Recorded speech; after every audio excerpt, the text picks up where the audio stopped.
أعوذ بالله من الشيطان الرجيم بسم الله الرحمن الرحيم والحمد لله رب العالمين والصلاة والسلام على المصطفى محمد وآله الطيبين الطاهرين اللهم صل على محمد وآل محمد وعجل فرجهم واللعنة الدائمة على أعدائهم أجمعين إلى قيام يوم الدين رب اشرح لي صدري ويسر لي أمري واحلل عقدة من لساني يفقه قولي اللهم كن لوليك الحجة بن الحسن صلواتك عليه وعلى آبائه في هذه الساعة وفي كل ساعة وليا وحافظا وقائدا وناصرا ودليلا وعينا حتى تسكنه أرضك طوعا وتمتعه فيها طويلا برحمتك يا أرحم الراحمين.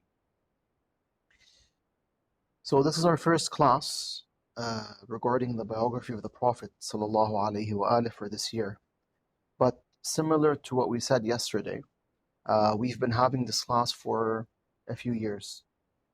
We've covered the certain details regarding the life of the Prophet ﷺ before Jibreel alayhi salam descended upon him. We also covered certain incidents that took place when he was in Mecca. We talked about the migration of Rasulullah ﷺ, Imam Ali's role alayhi salam with Al-Fawatim alayhinna salam concerning the migration. We mentioned important events that took place when he came into Medina during the first year, and we stopped at the second year. Now, one of the most important events that took place on the second year after Hijrah, after migration, was the marriage of Imam Ali and Sayyidah Fatima salawatullah wa salamuhu alayhima. So we mentioned these details previously. We recorded a bunch of these lectures, and they're on YouTube for those who would like to review the previous lessons. You can do so. Last year we were talking about the marriage of Ali and Fatima alayhim salam, and we were dissecting the long narration, or the narrations that speak about this blessed marriage.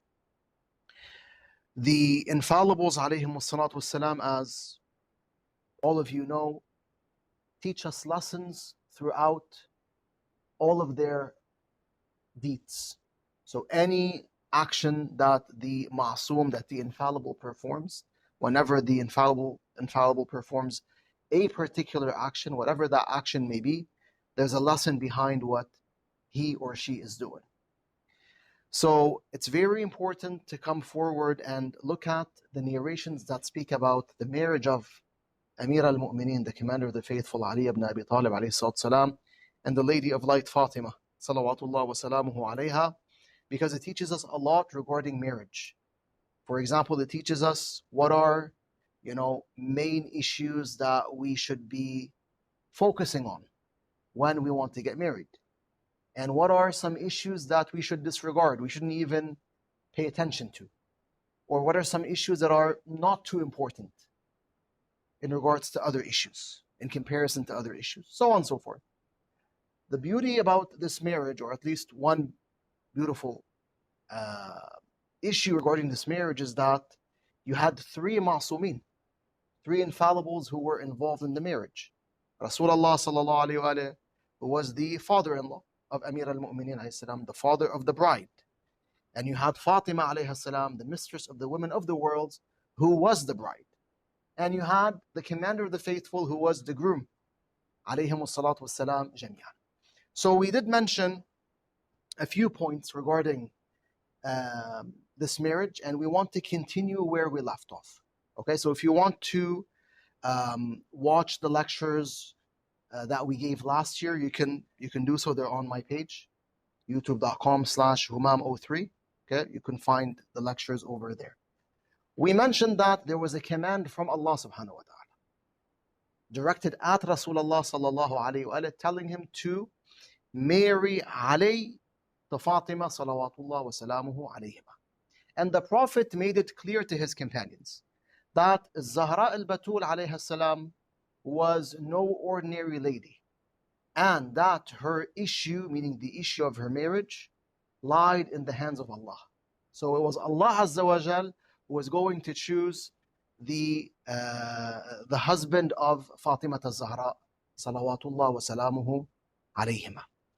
Bear in mind that several companions sought Sayyidah Zahra's hand, and that's something normal.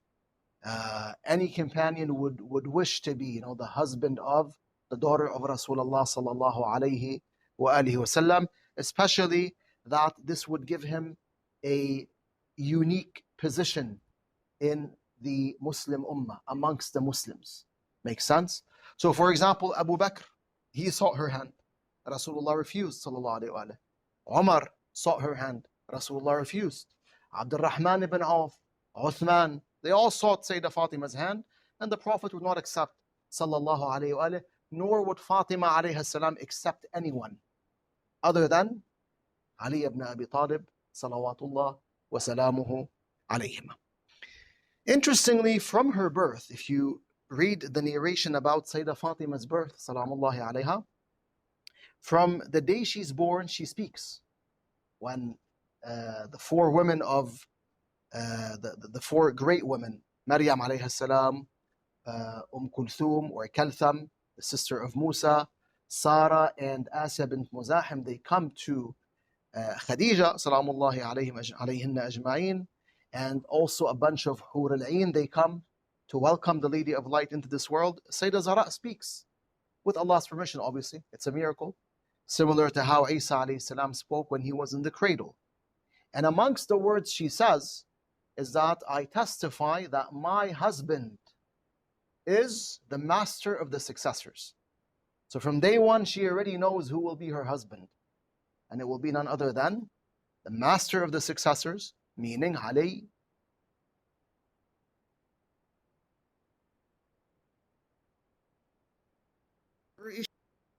And Allah chose Ali to be his husband, salawatullah wa salamuhu alayhim ajma'in. We mentioned that Imam Ali came to Rasulullah seeking Fatima's hand in marriage. And Rasulullah sallallahu alayhi wa asked Imam Ali. This was one of the final points we mentioned, so I want to mention it, and then we carry on where we left off, inshaAllah subhanahu wa ta'ala. The Prophet asked Imam Ali, salawatullah alayhima wa alihima, what will you give me, as in what will you give Fatima as a dowry? What will be your dowry, Ya Ali? I think we know that when two people get married, the husband presents what? Presents something called a mahar, a dowry to his wife. And that mahar is isn't a gift, but similar to a gift that he gives to his wife. So the Prophet asks the Imam, what will you give Fatima alayhi salam? And the Imam tells him, Ya Rasulullah, I have three things. I possess three things only. Tells him, I have my sword, and I have my horse, and I have my armor, ad-dira. In another narration, he tells him that I have my horse, my camel, and my armor. So those are the items that the Imam possessed. The Prophet tells him what? He tells him, ask for your sword, you're going to need it to fight in the path of Allah subhanahu wa ta'ala. Meaning to defend the truth, to defend Islam, using that sword. And as for the horse, the camel, you're going to need it also to, carry your family or your wife from place to place. Meaning it will be your means of transportation. But we will accept what? The armor. So the Imam's armor, alayhi salam, was Sayyidah Fatima's dowry.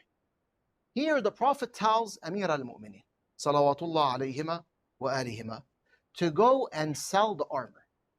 Okay? And this is a very important point that I want you to keep in mind, because it makes us understand how expensive, or let me say how cheap, our dowry should be. Because the dowry of Fatima alayhi salam was not an expensive dowry. Anyone who thinks that Fatima al-Zahra's dowry was, humongous, was expensive, is beyond wrong. It was a cheap dowry. And when I say cheap, someone might say, this is quite offensive. No, it's not offensive. Sayyidah Zahra alayhi salam described her dowry saying that it's a cheap dowry, meaning its monetary value is what? Is low. Why was its monetary value low? Because Zahra, Rasulullah, Amir al-Mu'mineen, alayhim salam, they want to set an example for the rest of the people, telling them, follow our lead. When you get married, let your dowries be cheap dowries, not expensive ones. The expensive dowry is not good. It's looked down upon by Allah and by Ahlul Bayt, alayhim as-salatu was-salam. This is something that fathers should keep in mind.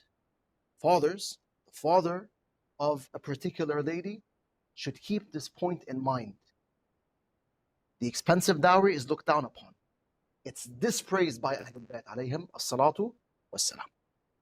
So Amir al-Mu'mineen alayhi salam, he goes to the market and he sells the armor. For how much? We have a few traditions.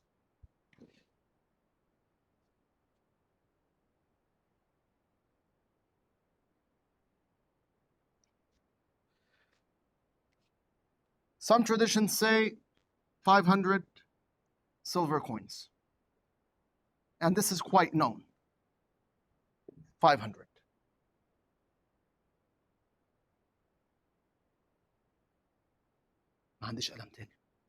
Another tradition says 400 silver coins. A third says 400 plus, so 400 silver coins, what we call dirhams, plus 1 dinar, 1 golden coin.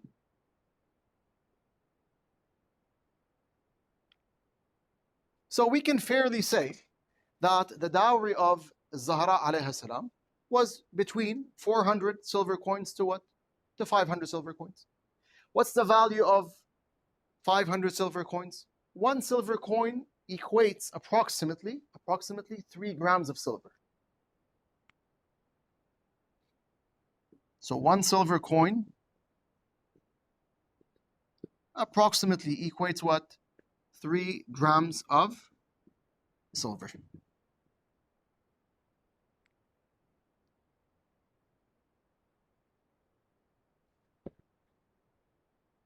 Which would mean that 500 silver coins equate approximately 1,500 grams of silver. Jayid. So look at the value of silver today, and then convert 1,500 grams of silver to any currency, and you'll know approximately what was Sayyidah Fatima's dowry. In our day and age, it was approximately $1,000, $1,000 US. That's it. Done deal. That was the dowry of the Queen of the Universe, Fatimatu Zahra, salawatullahi wa salamuhu alayha. Clear, inshallah?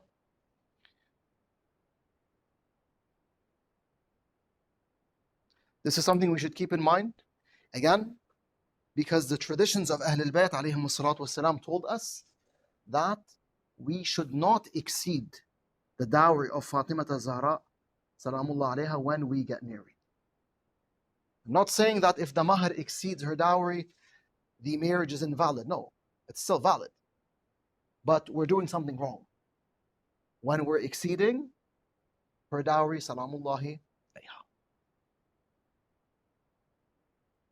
Yes, Habib. The way I looked at it, the dowry of the Prophet, I looked at it in a way like Imam Ali only owed these 3 things. Like, Okay. he gave one away, and like that's all he owed. So couldn't we also say it was valuable in the sense like he gave like of what he only had of his last, like it was his own possession, and he gave it away, and it's very dear to him because it's something he uses in the battle and so on. And it's one of the only 3 things he possesses. So if imagine you have the choice to give your house away, your car away, or for example your TV, right? These are all very valuable. But whatever one means the most to you, it really depends. Mm-hmm. For Imam Ali to say it was only 400, I agree with the price, but it's the thought, maybe the whole idea behind it, give whatever is dearest most important? That understanding of the narration is interesting. And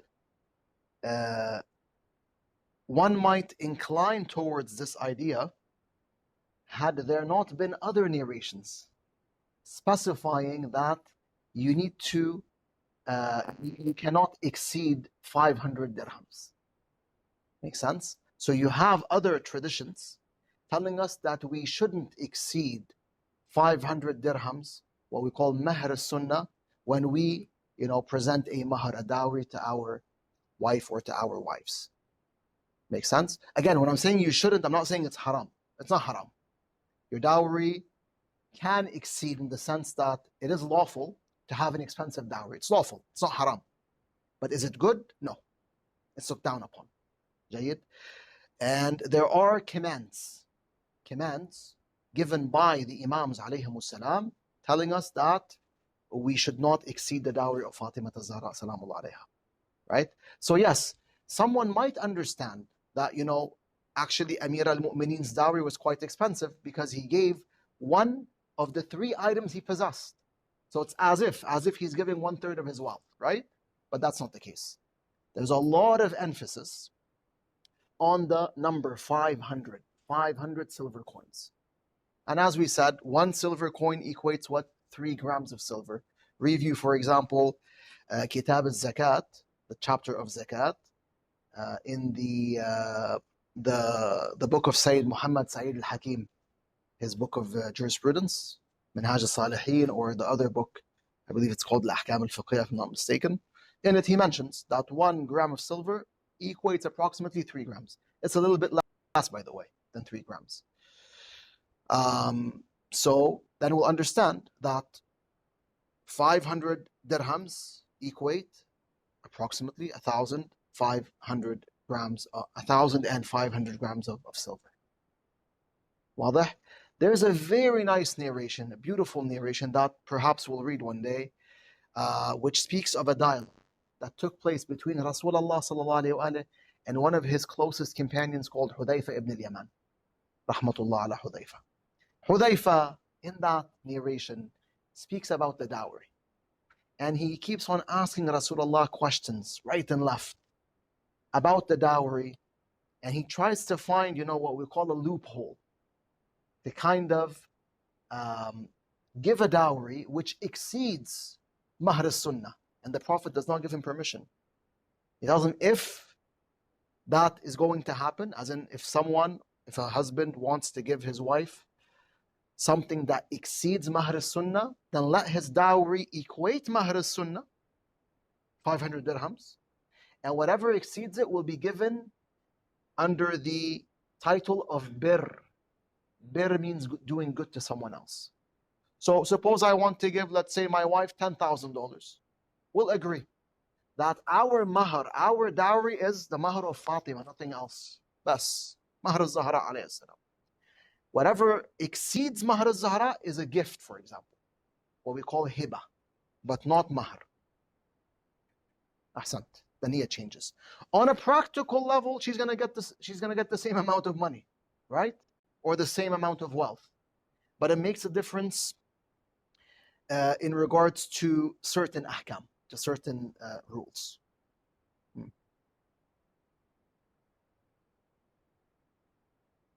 Make sense? Right. So now we'll carry on where we left off. We're going to read a tradition. Obviously, since this is a class that revolves around the life of Rasulullah sallallahu alaihi wasallam, there will be a lot of reading. We're going to read a lot of narrations because we want to read about the Prophet sallallahu alaihi wasallam, what happened in his life. And then as we're reading, obviously we'll stop at certain points and analyze those points, inshallah subhanahu wa ta'ala. I think someone has a question. Yes, I have a question. Yes. So Fatima's dowry was between, I'm confused, is it dirham or silver coins? Between 400 to 500 silver coins or dirham? A dirham is a silver coin. Oh, okay. All right. Okay. Because you were saying silver coins and you were saying dirhams. So just wanted to make sure. Okay, shukran. No problem. So a dirham is a silver coin. And a dinar is a golden coin. واضح? So again, based on the different narrations we have, we can say with confidence that her dowry was between 400 to 500 dirhams. The reason I'm saying so is one narration said it was 400, another said 500, and a third said 400 plus one golden coin. Okay? Which is not that big of a difference. Long story short, it was a cheap dowry, not an expensive one. جيد? Here we go to a narration. Let me just share it with the students who are online before we continue.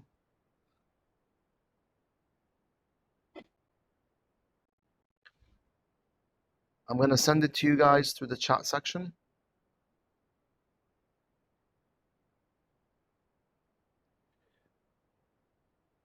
So we have a narration.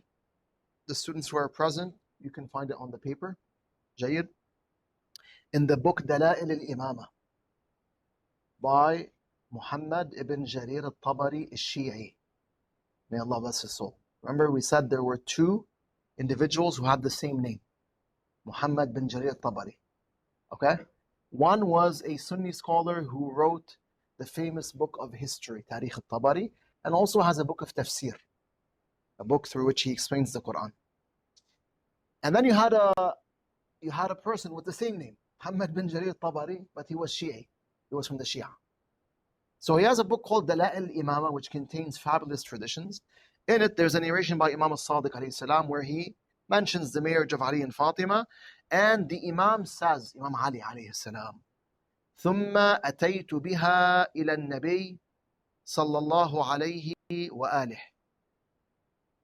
Meaning, he went and he sold the armor, okay, for, as we said, 500 silver coins, and according to certain traditions, 400 silver coins, nonetheless. Then he brought those coins to the Prophet. فَصَبَبْتُهَا بَيْنَ يَدَيْهِ. So I poured the coins in front of the Prophet. He says, فَوَاللَّهِ مَا سَأَلَنِي عَنْ عَدَدِهَا. I swear by Allah, the Prophet did not ask me how many coins were there. He didn't ask me. How many coins did I bring him? Jayid. Is there a lesson here? When the Prophet doesn't ask Imam Ali, how many coins did you bring? There's a lesson. What's one lesson we can derive from this part of the narration?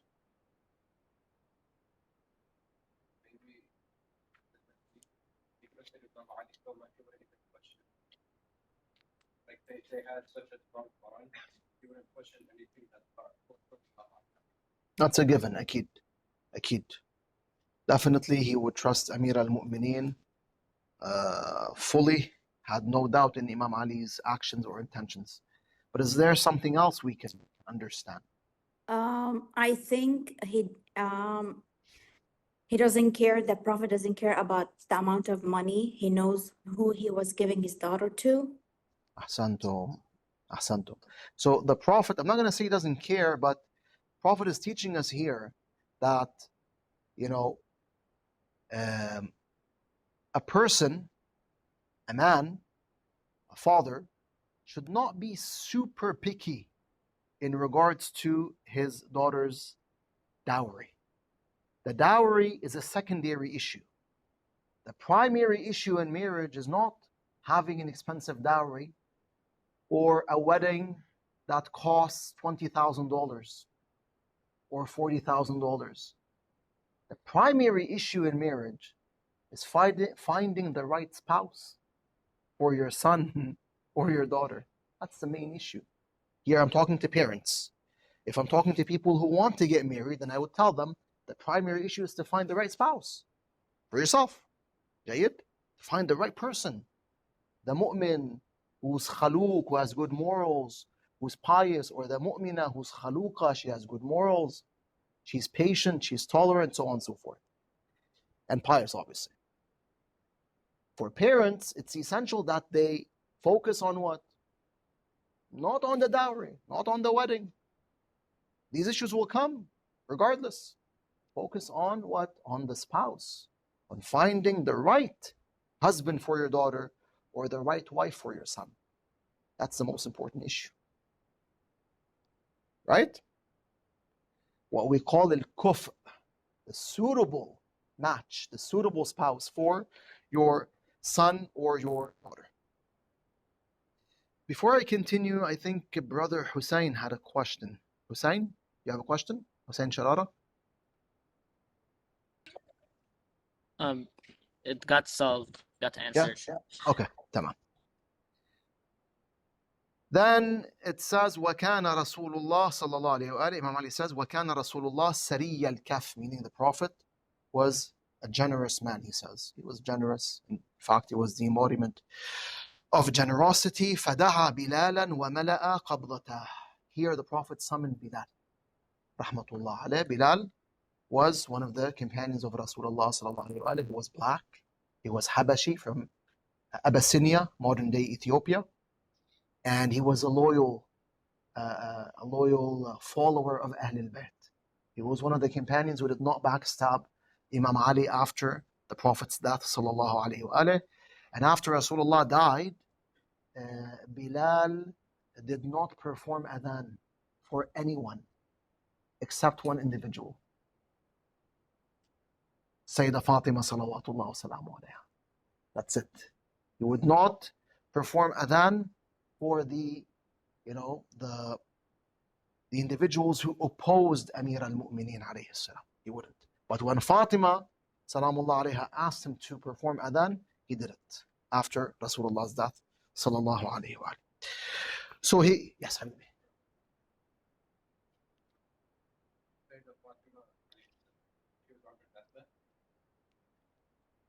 Because I heard many narrations, like the people present would say that Fatima alayhi salam was very minimal.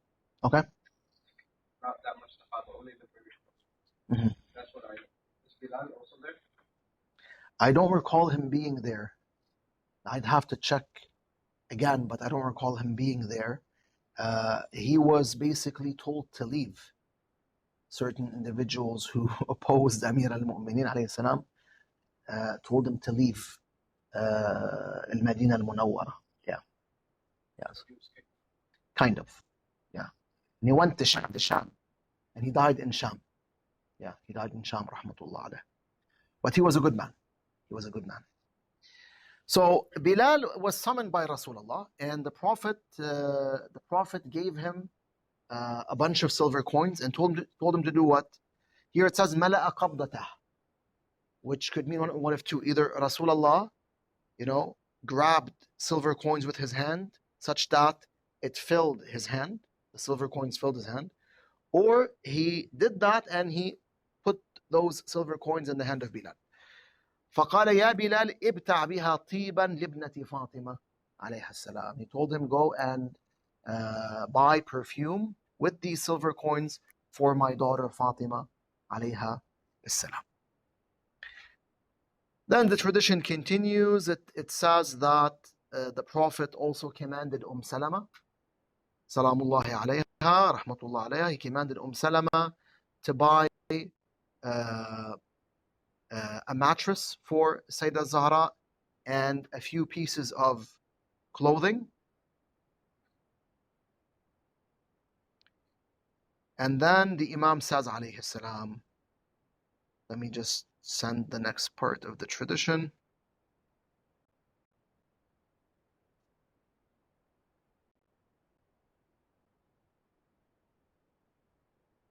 He says, وَصَبَرْتُ أَيَّامًا مَا أَذْكُرُ لِرَسُولِ اللَّهِ صَلَّى اللَّهُ عَلَيْهِ وَآلِهِ شَيْئًا مِنْ أَمْرِ ابْنَتِهِ. He says, I observed patience and days passed and I wouldn't mention anything to Rasulullah in regards to Fatima Zahra alayha salam. Meaning, the Imam would not tell the Prophet, Ya Rasulullah, I want to live with my wife, I want to move into the same house. He wouldn't mention that to the Prophet, although he did want that thing to happen. He wanted to live with Sayyidah Zahra alayhi salam. He says, حتى دخلت على أم سلمة. So this continued until I entered upon Salama rahmatullah alayha. فقالت لي يا علي لما لا تقول لرسول الله يدخلك على أهلك.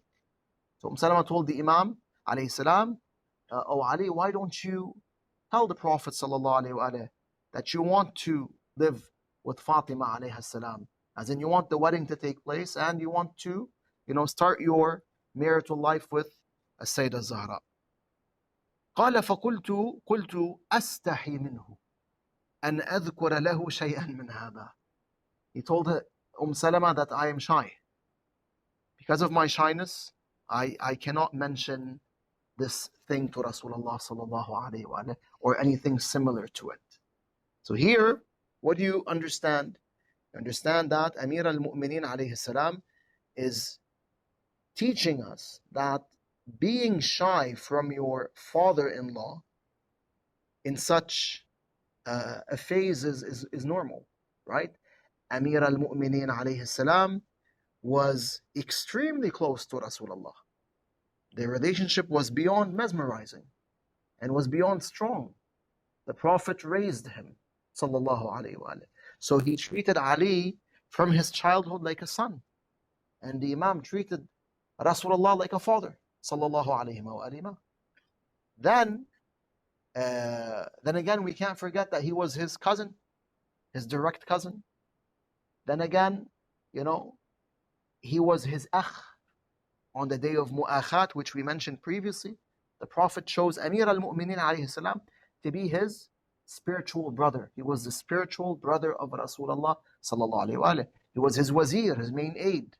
He was his successor, the wasi. So their relationship was beyond close. In fact, the Prophet says sallallahu alayhi wa sallam that at a certain phase, he and Ali were one light. Allah created one light, right? And then Allah split that light into two. One portion became Muhammad and the other became Ali, sallallahu alayhi wa sallam. Even then, although he's extremely close to Rasulullah, he says, أستحي منه أن أذكر له شيئا من هذا. Shyness, ya Salama, is what prevents me from mentioning these issues to Rasulullah sallallahu alayhi wa alihi wa sallam. So here the Imam is teaching us that it is normal, in fact it's proper, for the groom to be somewhat shy of his father-in-law. فقالت سلمة أدخل عليه فإنه سيعلم ما في نفسك. Salama intervenes and she tells him, enter upon the Prophet and the Prophet will know what is going through your mind. قال علي فدخلت عليه ثم خرجت ثم دخلت ثم خرجت. He says, alayhi salam, at that point I entered upon the Prophet, but then I came out. As in, he came out without mentioning anything. I entered upon the Prophet once again, and I came out once again, without mentioning anything. All because of what? Because of his shyness. فقال رسول الله صلى الله عليه وآله أحسبك أنك تشتهي الدخول على أهلك. Told him, I assume that you want the wedding to take place. You want to basically live with your wife. قال قلت نعم فداك أبي وأمي يا رسول الله. I told him, yes, Ya Rasulullah. May my father and mother be sacrificed for you. This is what I want. فقال صلى الله عليه وآله غدا إن شاء الله. He told him, tomorrow, inshallah, you will move in with your wife, meaning tomorrow the wedding will take place and you will start your marital life with the Lady of Light, salawatullah wa salamuhu alayhim. Here we realize that this part of the narration is quite short, right? Which explains what happens prior to the wedding of Ali and Fatima alayhim as-salam. In better terms, it's quite short when it's informing us of Ali going to Rasulullah sallallahu alayhi wa alayhi and wanting to mention to the Prophet that he wants the wedding to take place. But there's a second tradition which gives more detail. And this one you can find it in the book Bayt al-Ahzan for Sheikh Abbas al-Qummi rahmatullah ta'ala alayh. Let me also share the tradition. The students who are present, you have the tradition right in front of you. It's on the back of the paper.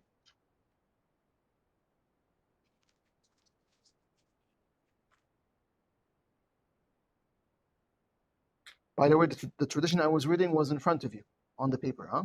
Whatever we were reading a few minutes ago, it was on the paper with you. So if you flip the paper, Bayt al-Ahzan, you'll find this tradition over here.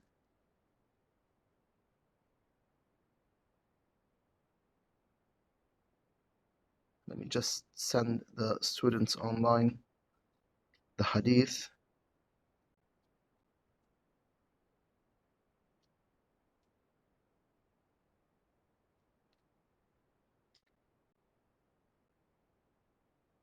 So this one is in Bayt al-Ahzan for Sheikh Abbas al-Qummi, which obviously is not a source of hadith. It's a book of seerah. It's a book about the biography of Fatima al-Zahra. It's called The House of Sorrows. It mainly focuses on the tragedies of Sayyidah Fatima alayha salam. And it's called The House of Sorrows because when Rasulullah passed away, sallallahu alayhi wa unfortunately certain people, were disturbed from Fatima al-Zahra's crying, alayhi salam wa rahmatullah. They were disturbed from her crying, so she had to leave Medina and go to Baqiyah to cry over Rasulullah sallallahu alayhi wa in Baqiyah. Imam Ali built a house for her that was called Bayt al-Ahzan, the House of Sorrows. And up until the days of Sharaf ad-Din, Sayyid Abdul Hussain Sharaf ad-Din rahmatullah alayh, that house was still in Baqiyah. Today, unfortunately, you won't find it in Baqiyah. But up to the days of Sayyid Abdul Hussain rahimahullah, the house was still there. Nonetheless, it mainly focuses on her what? On her sorrows, on her tragedies. But it also has narrations about her marriage and her virtues. So in that book, Sheikh Abbas obviously cites some of the books of hadith, and he says,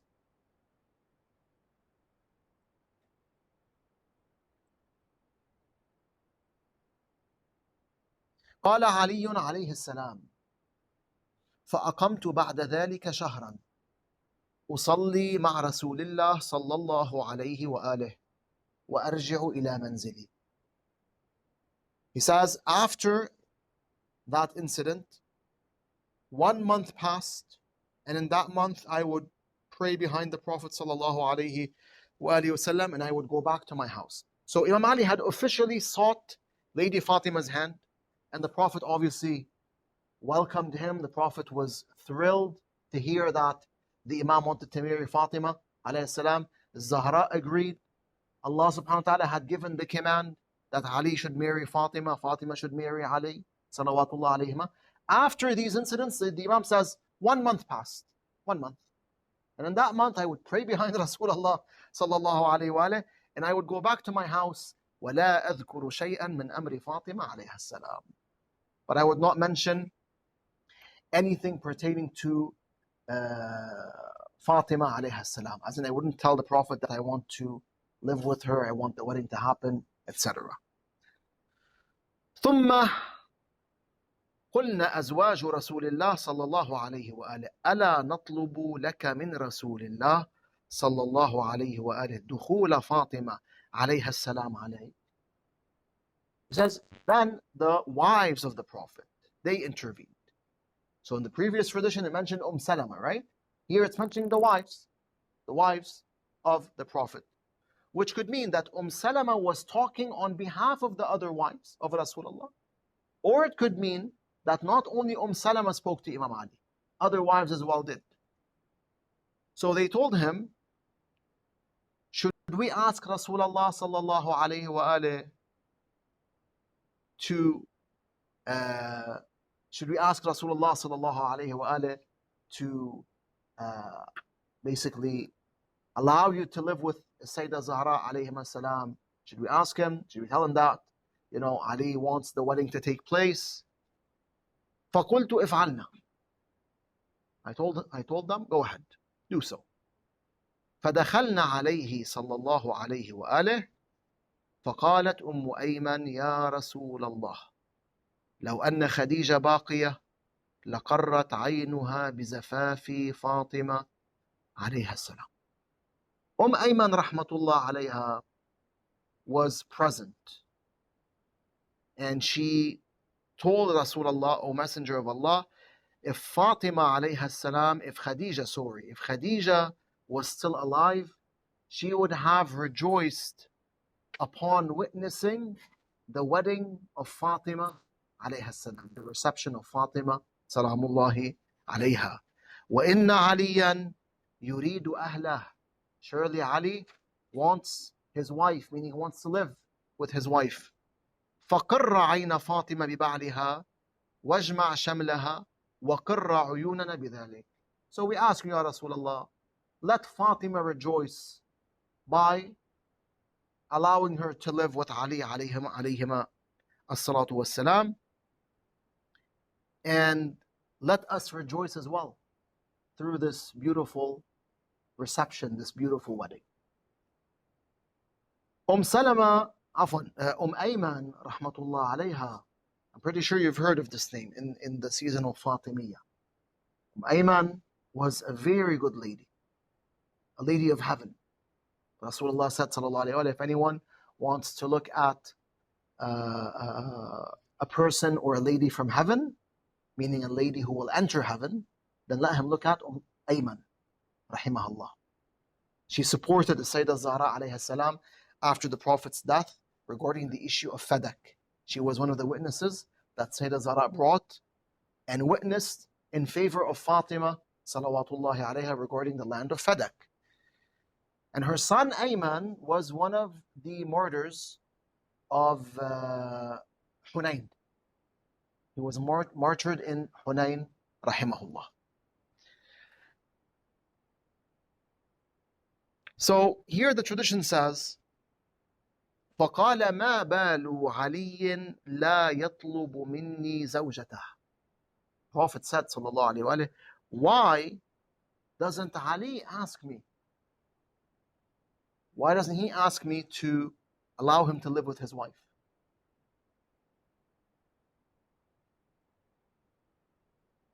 فَقَدْ كُنَّا نَتَوَقَّعُ ذَلِكَ مِنْهُ. For certainly we were waiting for him to do so.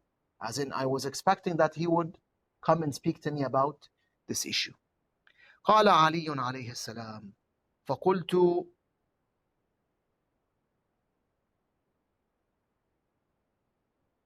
عفوا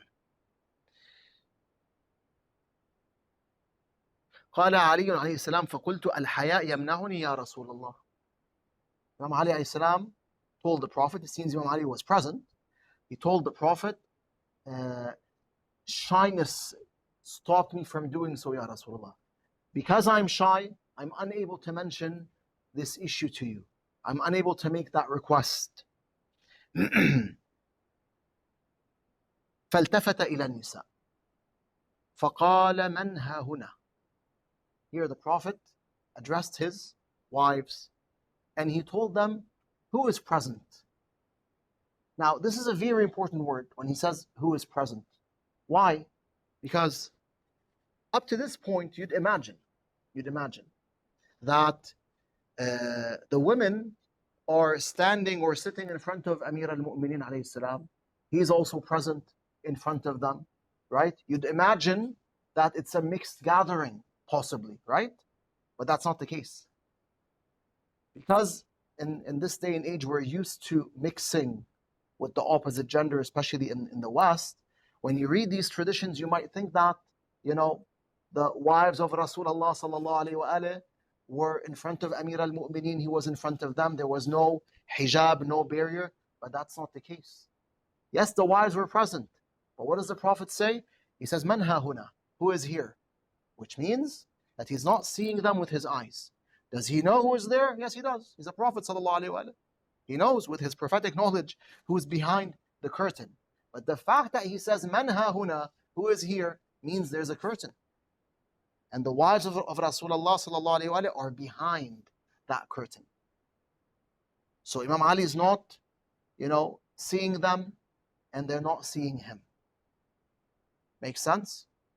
This is an important point because when you read the traditions of Ahlul Bayt alayhimus salam, and then you read or hear that, for example, someone entered, let's say, upon Sayyidah Fatima alayha salam, a non-mahram man entered upon Sayyidah Fatima, or some non-mahram entered upon, let's say, Hakima bint al-Imam al-Jawad alayhimus salam, keep in mind that the tradition doesn't imply that there's no barrier. When it says he entered upon her, it doesn't mean that there wasn't any physical curtain or barrier between Zahra or Hakima bint al-Jawad or similar ladies and the non-mahram men. On the contrary, usually there would be a barrier. Thus you see when Sayyidah Zahra alayhi salam delivered her Fadakiyya sermon, she delivered it from behind what? A curtain. She was not standing on a podium or on a chair or something similar to a chair, and she delivered the sermon. No. There was a curtain between her and the men, which meant that the men heard her voice, alayha salam, but they did not see a Sayyidah Zahra, alayha salam, although she was in full hijab. She was wearing a cloak that was so wide, it was covering all of her pure and blessed body, salamullahi alayha. So the Prophet says, who is here? Man ha huna? Tafadal, Habib. I've read some narrations saying that Sayyidah Fatima alayhi salam, she would be covered to the point like you wouldn't recognize her body shape. It's like body shape is unrecognizable. Akid, definitely. Sahih, yeah. Because she said there was another narration I heard that it's a whole story. There's a background towards it. Like Nabi Muhammad was asking the companions in the mosque, what is the best for a woman to do or something like that. Mm-hmm. And then I think it's the same day or next day, Fatima replies, alayhi salam, for a man to not see her and for a man to not see her.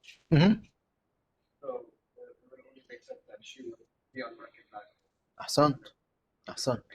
Yeah, because she would be the first person who would implement her own advice, right? Or her own recommendation. It is best for ladies not to see men nor to be seen by men. Sahih? Ahsan. Sheikh, I have a question. Yes. Okay, so you're saying no, for the marriage for Imam Ali and Fatima, two narration happens and they're different, right? Okay. So one is when when the Prophet gave Bilal, the companion, the silver coins to go buy perfume, I think you said, Mm-hmm. and Salama to go buy a piece of clothing and a mattress. So Imam Ali was wanted to ask the Prophet, but he was too shy. Mm-hmm. And so Salama told him, go see him, he's gonna know what you want. Yep. Okay. And then the Prophet Allah, Inta, you want to marry my daughter? So, okay, tomorrow will be it. And in the other narration, you're saying, no, it took a month. So, إنه في This is a contradiction. مش contradict يعني إنه it's different. The second narration is different, but it doesn't necessarily contradict the first one. Yeah, I know it doesn't. It just adds more details. Okay, but Makes is it sense? is it the same like the next day they got married? But like which one is more accurate for the tradition? The other one said a month. Well, this one is saying, the last one we read, it's Right. saying that the Imam waited for a month. The first one we read said that he remained patient for days. Now, days, ayyaman, right? Days possibly might imply a month because 1 month equates 30 days. So there's no contradiction here.